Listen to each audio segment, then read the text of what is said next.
now, everybody, I'm going to talk dirty to you for a second. Math. it is time for Double D's sexy, sexy numbers. Dan, what do you got for us? Okay, so finally, the June schedule has been released to us. So we're going to do the forecast for June, and we're going to see how long this presentation can last because my internet is not working, but I will not go off screen because I'm using a different source. So here is June's forecast. We're going to start with the dungeon. Hold on. Yeah, we're going to start with the dungeon. By the end of June, they can probably fall somewhere between 45 points, 58 points. For the Quickie Mercs, they could fall anywhere between 31 points or 47 points. For the Finstock Exchange, they'll fall somewhere between 31 points and 46 points. And Corruption is in fourth place, and they'll fall somewhere between 26 and 40 points. I shouldn't make a note. I should tell you guys that there is one match that we do not know that has not been declared. It has been. It's scheduled on a Thursday, June 24th.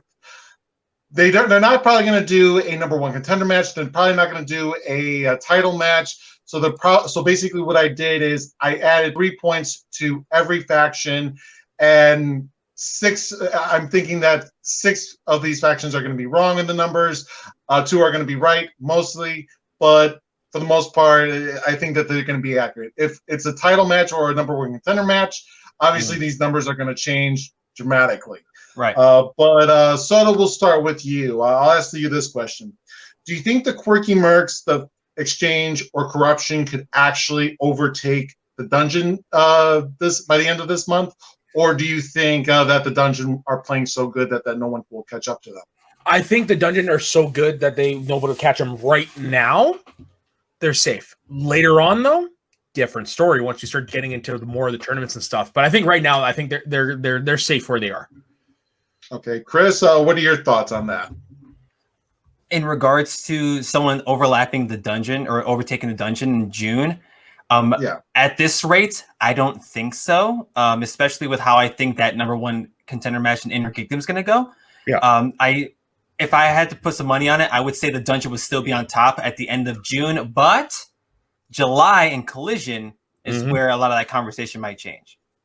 Yeah, I agree, but I will say that this has now become a 4-horse race because last month there was a big size gap between the Dungeon and everyone else.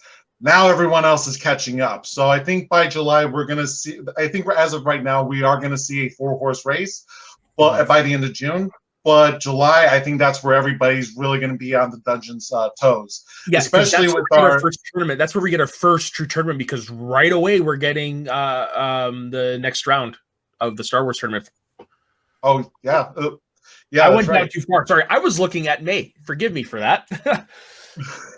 Yeah, no, we're actually getting the finals. We're getting one more round with Zach Barrett and Gold Leader. Yeah, and then I think we're getting the finals. Way too far. I'm like, there's another tournament already? No, not yet. Not yet. But there is going to be another tournament later this season. So now we're going to go on to the bottom half, and this is where I think July is going to be beneficial to the Den because as of June they're going to be somewhere between 19 and 32 points, and obviously that's very lower compared to the other 4. But by July, I think that they're going to be able to catch up, especially if they start winning later in the month. In 6th place. Hi, Kate. Hi, Kate. Hi, Kate. There we go. Next place is the Stars. They will probably end the month somewhere between 11 and 20 points. The Suspects, they are actually moving up in the faction rankings finally. They'll probably end the month somewhere between 9 and 16 points. And in last place, we have Swag. They'll probably end the month somewhere between 9 and 15 points if they win and they don't get any TKOs. That's true with all the factions that we talked about. So Chris, we'll go with you next. Do you think that by July that the Den could actually make this a 5-horse race rather than a 4-horse race, or do you think that they'll still be behind? That loss that Preston had to JTE was not a great start because, like I said this on Spin from the Real multiple times. Like, for the Den to succeed, they can't just rely on Thomas Harper. Yes, like it'll be great to see him rack up some points, maybe win the tournament, maybe win a belt. That's going to be awesome, but you're going to need more than that, and that's where you have to rely on the rest of your faction.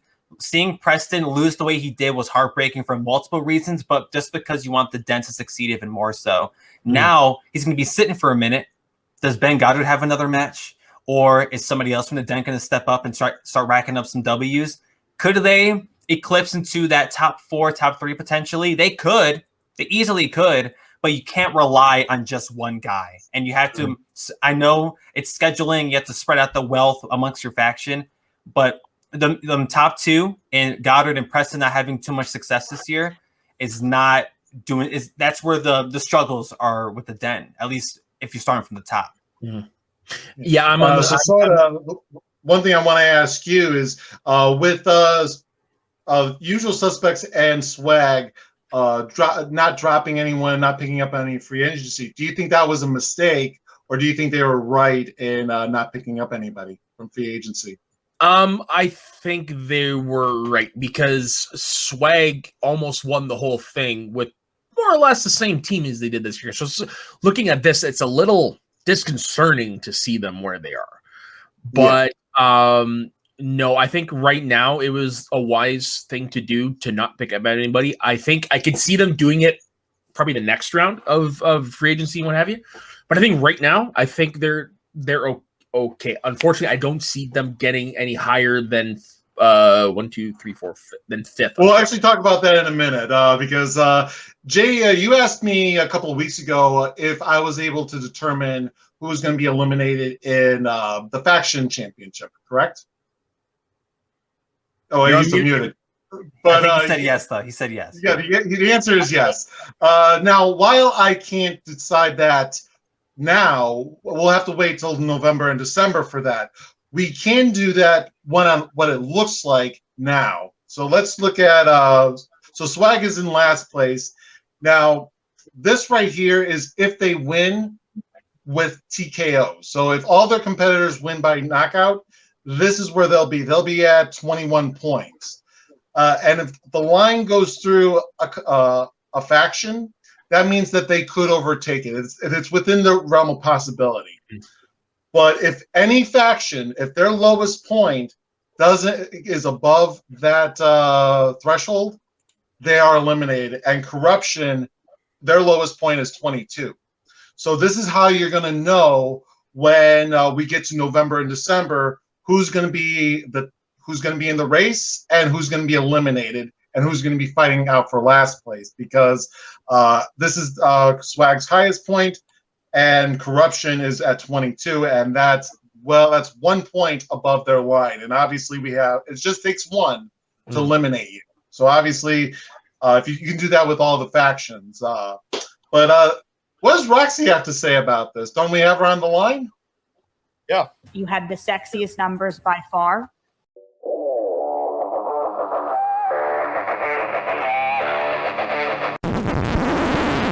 You want to hear something funny? The mic wasn't on that whole time. No way. Yeah, for real. Oh, wow. So smooth.